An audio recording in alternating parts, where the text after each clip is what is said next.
میرے پیارے دوستو السلام علیکم ورحمۃ اللہ وبرکاتہ۔ یہ جن آپ کے ساتھ آپ کی موت تک رہتا ہے، یہ آپ کی شکل بھی داڑ سکتا ہے، یہ آپ کی آواز بھی نکال سکتا ہے، یہ آپ کے جیسے حرکات و سکنات بھی کر سکتا ہے۔ یہ وہ جن ہے جو وسوسے ڈالتا ہے، جس سے پناہ مانگی الذی یوسوس فی صدور الناس من الجنۃ والناس، اور یہی وہ جن ہے جو آپ کو برائی کی طرف اکساتا ہے، آپ کو جو ہے وہ تنگ کرتا ہے اور مختلف طریقوں سے آپ کو نقصان پہنچانے کی کوشش کرتا ہے۔ جو آؤٹ سائڈ جن ہے نا، باہر کا جن، اس کے لیے آپ کے اندر آنا، آپ کو نقصان پہنچانا بہت ہی مشکل ہے۔ اللہ تعالیٰ نے آپ کو نیچرل پروٹیکشن دی ہوئی ہے، اللہ تعالیٰ نے آپ کو فرشتوں کی پروٹیکشن دی ہوئی ہے حفاظت کے لیے، فرشتے ہر وقت آپ کی حفاظت کر رہے ہوتے ہیں۔ تو جو باہر کا جن ہے اس کے لیے اندر آنا آلموسٹ امپاسبل ہوتا ہے۔ ابن تیمیہ اس کے بارے میں لکھتے ہیں، انہوں نے جو کتاب لکھی تھی جنات کے بارے میں، اس میں وہ کہتے ہیں کہ دو حالت میں باہر کا جن اندر آنا اس کے لیے بڑا آسان ہو جاتا ہے، کیونکہ اس کے لیے دروازے کھل جاتے ہیں دو حالت میں۔ ایک، جب انسان خوشی میں آپے سے باہر ہو جائے، پاگل ہو جائے، دیوانہ ہو جائے اور پاگلوں کی طرح حرکتیں کرنے لگے، جیسے گورے کرتے ہیں نا، شراب پی کے آپے سے باہر ہو جاتے ہیں، پاگل ہو جاتے ہیں جشن میں، تب اس کے لیے دروازہ کھل جاتا ہے۔ دوسرا، جب انسان شدید غم کی حالت میں ہوتا ہے، بہت زیادہ غم کی حالت میں، اور بہت زیادہ روتا ہے، غم کرتا ہے، ڈپریشن کی حالت میں جاتا ہے، تب بھی اس کے لیے دروازہ کھل جاتا ہے اور تب بھی باہر کا جن جو ہے وہ اندر داخل ہو سکتا ہے۔ اسی لیے دیکھیں، یہ جو کالے جادو والے ہوتے ہیں، یہ جب جن کو بھیجتے ہیں نا، پہلے تو یہ آپ کے قارئین کے ساتھ ڈیل کرتے ہیں اور قارئین کے تھرو ہی نقصان پہنچاتے ہیں، لیکن اگر باہر کا کوئی طاقتور جن ہے جس سے نقصان پہنچانا ہے تو وہ پہلے نا خواب دکھاتا ہے۔ وہ شیطان جو ہے پہلے آپ کو خواب دکھاتا ہے، اگر آپ اذکار کر کے نہیں سوئے تو خواب اس طرح کے ہوتے ہیں کہ وہ بڑے ڈسٹربنگ ہوتے ہیں، بہت ہی عجیب و غریب سے خواب ہوتے ہیں، آپ کو ایسی یادیں دکھاتا ہے، یا آپ کو دکھائے گا کہ آپ کے ماں باپ کی وفات ہو گئی ہے، یا آپ کو بہت ہی پخانہ، گندگی، شیر، سانپ، اس طرح کی چیزیں نظر آئیں گی تاکہ آپ فل ڈسٹرب ہو جائیں۔ پھر جب وہ آپ خواب کسی کو بتاتے ہیں نا، گندا خواب، تو اس کو انرجی ملتی ہے، اس کو پاور ملتی ہے، اس کو طاقت ملتی ہے اس جن کو، کیونکہ وہ خوش ہوتا ہے کہ دیکھو میں نے اس کو نقصان پہنچایا، اب یہ دوسروں کو بتا رہا ہے، تو وہ تو پھولا نہیں سماتا۔ ایک صحابی کو ٹھوکر لگی تو انہوں نے کہا کہ شیطان نے لگوا دی، تو نبی صلی اللہ علیہ وسلم نے کہا کہ نہیں، تم کہو بسم اللہ، کیونکہ تم یہ کہو گے تو وہ پھولا نہیں سمائے گا، بسم اللہ کہو گے تو وہ سکڑ کے مکھی کی طرح ہو جائے گا۔ اس لیے اس کو کریڈٹ نہیں دینا چاہیے، برے خواب کو نہیں بتانا چاہیے۔ ہاں، اگر ضرورت ہے تو کسی نیک آدمی کو، کسی راکی کو، ایسے ایکسپرٹ کو بتائیں، لیکن ہر ایک کو بتاتے نہ پھریں، اس کو زائل کر دیں، اعوذ باللہ پڑھ کے 3 بار یہاں پہ سپٹ کر کے، تھوک کر اس کو زائل کر دیں۔ تو یہ باہر کا جن، اس کے لیے اندر داخل ہونا بہت مشکل ہے۔ میں مزید آپ کو بتاؤں گا، لیکن ابھی حدیث کی طرف واپس آتے ہیں۔ بیسیکلی یہ جن آپ کے ساتھ ہے اور یہ قرین ہے، ایول کمپینین، یعنی کہ برا ساتھی، اور یہ آپ کے ساتھ موت تک رہتا ہے۔ اب اس کی عمر بہت لمبی ہوتی ہے، جب آپ وفات پا جاتے ہیں تو ضروری نہیں کہ یہ بھی وفات پا جائے۔ اور میں نے ایک راکی ہیں بہت بڑے، ان کو یہ کہتے سنا ہے کہ یہ والا جن جو ہے جب مردے کو جلاتے ہیں تو یہ طاقتور ہوتا ہے، کیونکہ آگ کا بنا نا، جنات آگ کے بنے۔ اب ہندو جو ہے وہ ظاہر ہے مردوں کو جلاتے ہیں تو ان کا قرین طاقتور ہوتا ہے۔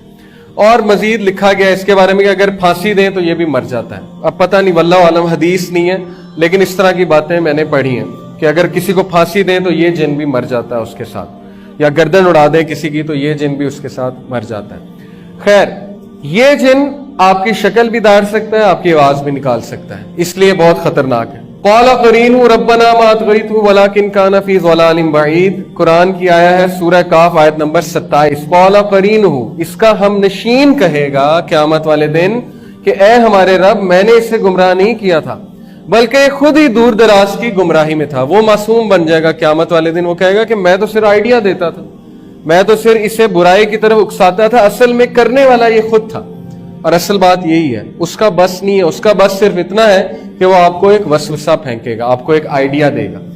اب آپ کی ذمہ داری ہے کہ آپ اس کو طاقتور کرتے ہیں کہ کمزور کرتے ہیں، کیونکہ ہماری لڑائی اس کے ساتھ ہے۔ ابن مسعود رضی اللہ عنہ کے بارے میں آتا ہے صحیح روایت میں کہ ایک بار ان کا قرین ان کے سامنے آ گیا اور بالکل ویسی شکل تھی، تو وہ بڑا حیران ہوئے۔ انہوں نے کہا کہ تم کون ہو؟ تو اس نے کہا کہ میں آپ کا ہم نشین ہوں، لیکن وہ بڑا کمزور تھا اور بالکل ہی مرنے والا تھا۔ تو ابن مسعود نے پوچھا کہ تم اتنے کمزور کیوں ہیں؟ تو اس نے کہا کہ آپ کے اعمال نے مجھے کمزور کر دیا۔ تو یہ ہمارے اعمال ہیں۔ اب کن عمل سے، کن اعمال سے یہ جو ہے اس کو خوراک ملتی ہے, اس کو پاور ملتی ہے. دیکھیں اب یہ چیز بھی ہمیں سمجھ لینی چاہیے کہ رسول اللہ صلی اللہ علیہ وسلم نے فرمایا کہ بائیں ہاتھ سے نہیں کھانا چاہیے, ایسے ہی ہے, کیونکہ بائیں ہاتھ سے کون کھاتا ہے؟ شیطان کھاتا ہے. اور پانی بیٹھ کے پینا چاہیے. اسی طرح غسل خانے جاتے ہوئے بائیں پیر پہلے, اور ہر اچھا کام کرتے ہوئے دائیں ہاتھ سے کرنا چاہیے. کپڑے پہنتے ہوئے پہلے دائیں طرف سے پہننا چاہیے, جوتی پہنتے ہوئے دائیں طرف سے.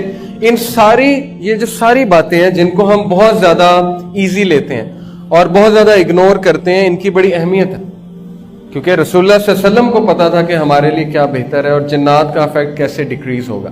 تو یہ جن کی خوراک وہی ہے جو ہم غلط ملت جو ہے چیزیں کھاتے ہیں یا بائیں ہاتھ سے کھاتے ہیں, یا ہم کوئی برا کام کرتے ہیں تو اس کو بہت زیادہ خوراک ملتی ہے. اور موسیقی اس کی بہت بڑی خوراک ہے, موسیقی سے یہ بہت زیادہ گرو کرتا ہے. اور ظاہر ہے اس طرح کی چیزیں جو نہیں دیکھنی چاہیے غلط قسم کی, ان چیزوں پہ نظر پڑے گی تو ظاہر ہے وہ ساری اس کی خوراک ہے, گندگی اس کی خوراک ہے. تو جتنا ہم خوراک دیتے جائیں گے اتنا ہی ہم پہ حاوی ہوگا, اور جب ہی ہم پہ حاوی ہوگا تو پھر برائی کی طرف بھی اکسائے گا اور بہت زیادہ تنگ کرے گا. لیکن جتنے ہم اذکار کریں گے, وضو میں رہیں گے, اتنا اس کی خوراک جو ہے وہ کم ہوتی جائے گی اور یہ کمزور ہوتا جائے گا. یہ تو ہو گیا ثابت قرین کی موجودگی کہ وہ ہمارے ساتھ ہے. افریت کا ذکر بھی جو ہے وہ کہاں پہ آیا؟ سورہ نمل میں. وہ جو واقعہ ہے حضرت سلیمان علیہ السلام کا. افریت اصل میں ایک بہت ہی طاقتور جن کا قبیلہ ہے, اور یہاں کے تمام جن افریت کہلاتے ہیں, اور ان کی عمر بہت لمبی ہوتی ہے اور یہ بہت ہی طاقتور ہوتے ہیں. دیکھیں کیا آتا ہے سورہ نمل میں, قال افریت من الجن انا اتیک بھی قبل ان تقوم من مقامک. کیا کہا تھا افریت نے حضرت سلیمان علیہ السلام کو کہ میں لے آؤں گا ملکہ سبا کا تخت جب تک یہ محفل برخاست نہیں ہو جاتی. تو پھر ایک انسان نے کہا تھا کہ میں کب لاؤں گا؟ شاباش بتائیں. آنکھ جھپکنے سے پہلے, آپ کی پلک جھپکنے سے پہلے میں لے آؤں گا. تو اس کا مطلب انسان جن سے طاقتور ہے. لیکن بہرحال افریت وہاں پہ موجود تھا, افریت قبیلے کا جن, اور اس نے کہا کہ میں لے آؤں گا. اب یہ جو افریت ہے اس کے بارے میں بھی بہت سی باتیں مشہور ہیں. یوٹیوب پہ ایک ویڈیو ہے, شیخ رقیہ کر رہے ہوتے ہیں, ایک بڑے مشہور شیخ ہیں ابو رقیہ, ان کا یہ کنیت ہے ابو رقیہ. ان کی آپ ویڈیوز دیکھیں تو وہ ایک عورت میں نا جن نکالتے ہیں, جن حاضر ہو جاتا ہے, ظاہر ہے کچھ صورتیں پڑھتے ہیں, جن جو ہے حاضری دے دیتا ہے. تو وہ اس سے پوچھتے ہیں تو کون ہے؟ وہ کہتا ہے کہ میں افریت قبیلے سے ہوں. تو انہوں نے کہا کہ تم کہاں تھے؟ اس نے کہا کہ میں انڈیا میں ایک دربار پہ تھا. تو بڑا حیران ہوتے, کہتے ہیں تو دربار پہ کیا کر رہا تھا؟ اس نے کہا کہ اصل میں ہمارا جو خدا ہے نا, اور پھر وہ اپنے خدا کی نا بہت زیادہ تعریفیں کرنے لگتا ہے, جیسے ہم اللہ تعالیٰ کی بہت تعریف اور ہم بیان کرتے ہیں, وہ اس طرح نا اس کی تعریفیں بیان کرنے لگتا ہے. تو وہ اصل میں ابلیس کی بات کر رہا تھا کہ ہمارا خدا جو ہے وہ ابلیس کی بات کر رہا تھا. تو اس نے کہا کہ اصل میں ہمارا جو خدا ہے نا وہ ہماری ڈیوٹیاں اسائن کرتا ہے, ہماری ڈیوٹیز لگاتا ہے کہ فلانے مندر پہ تم چلے جاؤ, فلانے مندر پہ تم چلے جاؤ. تو وہ کہتے ہیں کہ تم ڈیوٹیاں کیوں لگاتا ہے وہ تمہاری, تم وہاں پہ کیا کرتے ہو؟ تو اس نے کہا کہ ہم لوگوں کو بیوقوف بناتے ہیں. لوگ آتے ہیں, پھل لے کر آتے ہیں, دودھ لے کر آتے ہیں, پھل ہم ہی کھاتے ہیں, دودھ بھی ہم پیتے ہیں. وہ سمجھتے ہیں کہ بت کر رہا ہے اور وہ اس کو معجزہ سمجھتے ہیں, اور پھر جو ہے وہ دعائیں مانگتے ہیں, وہ شرک کرتے ہیں وغیرہ وغیرہ. تو یہ ساری سائنس ہے اور قرآن میں یہ چیز موجود ہے. اللہ تعالیٰ کہتے ہیں کہ کیا میں نے تمہیں نہیں کہا تھا کہ ابلیس اور اس کی اولاد کی پوجا مت کرنا, اس کی عبادت مت کرنا. یہ سورہ یاسین کی آیت ہے. تو واقع ہی لوگوں سے اپنی عبادت کرواتے ہیں, جیسے کہ اس ویڈیو میں اس نے بتایا کہ ہم مندر پہ ہوتے ہیں اور وہاں پہ ہماری ڈیوٹیاں لگی ہوتی ہیں کہ لوگوں کو بیوقوف بناؤ, اور ان کو اتنا بھی اختیار ہوتا ہے کہ کبھی کبھی یہ لوگوں کا کچھ کام کر بھی دیتے ہیں. مثال کے طور پہ میں آپ کو اب میرے ساتھ ایک واقعہ ہوا ہے کہ میں ایک صاحب کے ساتھ بیٹھا ہوا تھا. انہوں نے کہا کہ میرا ایک جاننے والا تھا, تم جو ہے وہ نہیں مانتے نا قبروں کو, اور تم قبروں پہ نہیں جاتے اور تم جو ہے حاضری نہیں دیتے. میں نے کہا نہیں ایسی بات نہیں, ہم بزرگوں کی بڑی عزت کرتے ہیں, لیکن ظاہر ہے ان سے مانگنا شرک ہے.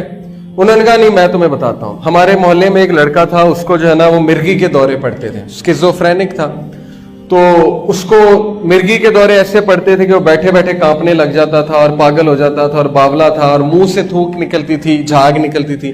تو ڈاکٹروں نے جواب دے دیا. تو ایک پیر صاحب نے کہا کہ آپ اس کو نا فلانی قبر پہ لے جائیں اور وہاں لے جا کے نا یہ جھاڑو دے بابا جی کی قبر پہ, اور صفائی کرے اور وہاں جا کے دعا مانگے تو یہ بالکل ٹھیک ہو جائے گا. تو انہوں نے کہا تم مانتے نہیں. وہ وہاں پہ گیا, اس نے جھاڑو دی, اس نے جو ہے دعا کی, وہ ٹھیک ہو گیا. تو میں نے کہا اس کا کیا مطلب ہے؟ کہتے اس کا مطلب ہے کہ قبروں پہ جانا چاہیے اور وہاں پہ جا کے دعا بھی کرنی چاہیے. میں نے کہا نہیں, اس کا مطلب صرف یہ ہے کہ اس بچے پہ جن تھا, شیطان تھا. جب